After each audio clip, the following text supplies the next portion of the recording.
In the last video, we ended up with the Missouri Compromise, the idea of keeping the balance of power in Congress and the U.S. government. So they let one free state in, Missouri as a slave state, but this was the line that was going to determine the end of slavery, in terms of slavery would be contained below it and non-slave area above it. And that was in 1820. Now the compromise provided that the Louisiana Territory north of the southern border would be free of slavery. So the Missouri Compromise, there was two different perspectives on it. And here it is. Well, the white Southerners were not happy that Congress had given itself the power to make laws regarding slavery. The white Southerners who owned slaves felt like a slave is just property. If I can move my table from Georgia to Arkansas, that's my property. A slave is no different. And the white Southerners felt like if Congress is going to make a law about this, then they're kind of going to push and see how they could stop us from having slavery. Northerners were angry that Congress had even allowed another slave state. So already the cotton gin is only, maybe 30 years old, and there is a huge division happening in our country where the Northerners want one thing and the Southerners want another.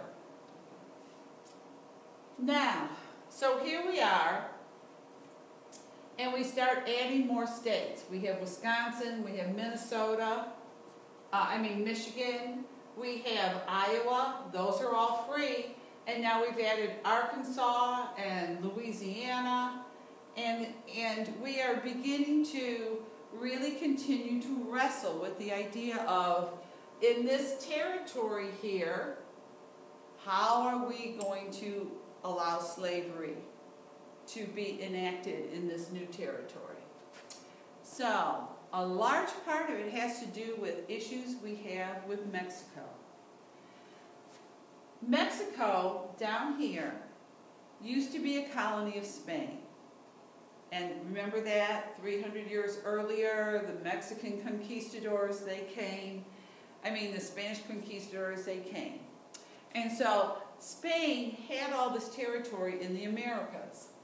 So, the people in Mexico who just saw us years earlier declare our independence, fight for our independence from England, decide to fight for their independence from Spain. And so they actually fight and gain it in 1821. So now you have the new country of Mexico. Now the governor of Mexico knew a man named Moses Austin, and he was a U.S. citizen. And in the 1920s, the governor of Mexico had all this territory here. This was all part of Mexico up here. And he thought, well, America's growing, America has industry, America has all this stuff. So America, what would really help us in sales and other things is if we could get some American farmers to kind of settle this area for us. In a sense, tame it. So he offered Moses Austin, please come and advertise and let a lot of people know and bring them to this territory. So in the 1820s and 30s, thousands and thousands and thousands of Americans are moving into this territory, and they are living under the Mexican government. So they are Americans living in a foreign land. Now the Mexican government had some rules that they really wanted the Americans to live by. So, and some of the rules were they wanted them to speak Spanish. They wanted them to convert to Catholicism, the main Christian religion in Mexico. And all legal documents and everything were in Spanish. And so you have these Americans who are living, who come in here, live by other Americans, and they're like, I'm not going to speak Mexican. You know, you can't force me to speak Spanish. And you can't, we have our freedoms. We know our constitutional rights, and they're used to that train of thought. So they get here, and a Mexican government is telling them what language to speak and putting on so many limitations on them. The Americans begin to grow,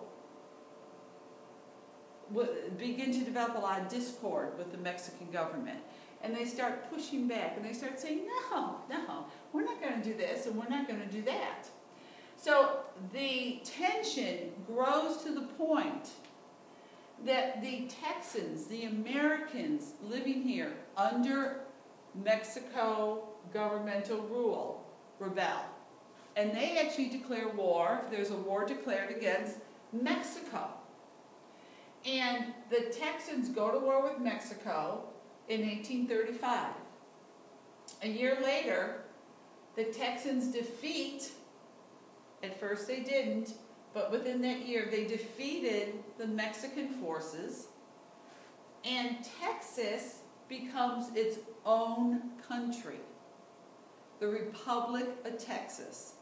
So they are not a part of the United States. They have declared themselves their own country. Now, the United States government is looking at this and they're going, you know, you're not really your own country because you are inhabited by thousands and thousands and thousands of American citizens. So why don't we just face the fact that we should annex or make Texas a part of the United States?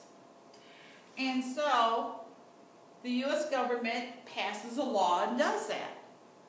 Well, Mexico has a fit, because Mexico is saying, we never saw you as an independent republic anyway, and now this other country saying that this belongs to them? I don't think so.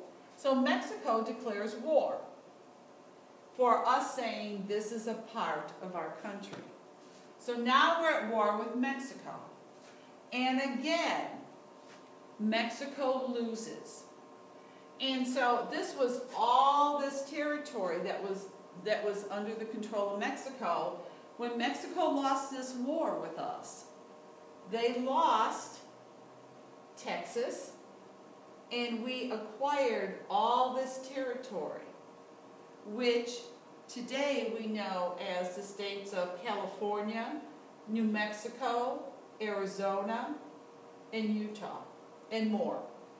So now we start the war in 1845, we end the war, and by 1848 we have all this new territory. Well, what is going to be the big problem with getting all this new territory? What are they faced with again? You have a lot of people that lived in this area that when Austin Moses came there, they brought cotton in their slaves. So now we're like, and they want to move farther here. And now we have territory from Mexico that is above this Missouri line. And we're confronted again with the idea of, as people move out, can we make this slave-free, or will this be dominated by slavery? And the whole argument erupts again. We will look at what happens with that in the next video.